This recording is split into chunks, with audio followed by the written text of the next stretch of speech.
بسم اللہ الرحمن الرحیم۔ حضرت ابن عمر رضی اللہ تعالیٰ عنہ بیان کرتے ہیں، رسول اللہ صلی اللہ علیہ وسلم نے فرمایا، صرف دو آدمیوں پر رشک کرنا جائز ہے۔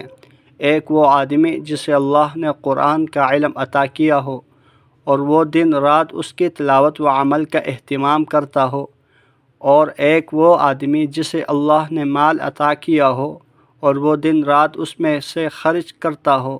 متفق علیہ۔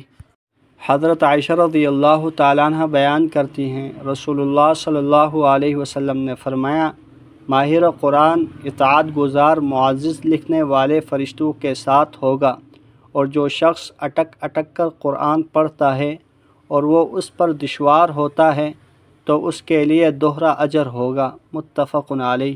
حضرت ابو ہریرہ رضی اللہ تعالیٰ عنہ بیان کرتے ہیں، رسول اللہ صلی اللہ علیہ وسلم نے فرمایا، کیا تم میں سے کوئی پسند کرتا ہے کہ جب وہ اپنے گھر جائے تو وہاں 3 بڑی موٹی تازی حاملہ اونٹنیاں پائیں؟ ہم نے عرض کیا، جی ہاں۔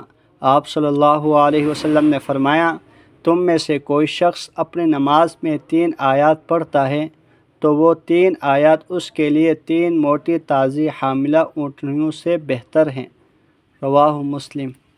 حضرت ابو موسیٰ رضی اللہ تعالیٰ عنہ بیان کرتے ہیں، رسول اللہ صلی اللہ علیہ وسلم نے فرمایا، قرآن کی تلاوت کرنے والا مومن نارنگی کی طرح ہے، اس کی خوشبو بھی اچھی ہے اور وہ خوش ذائقہ بھی ہے، اور قرآن کی تلاوت نہ کرنے والا مومن کھجور کی طرح ہے، جس کی خوشبو نہیں لیکن اس کا ذائقہ شیریں ہے، اور قرآن نہ پڑھنے والے منافق کی مثال تمبے کی طرح ہے، جس کی خوشبو نہیں اور اس کا ذائقہ کڑوا ہے، جبکہ قرآن پڑھنے والا منافق نازبو کی طرح ہے، جس کی خوشبو اچھی ہے اور ذائقہ کڑوا ہے۔ متفق علیہ۔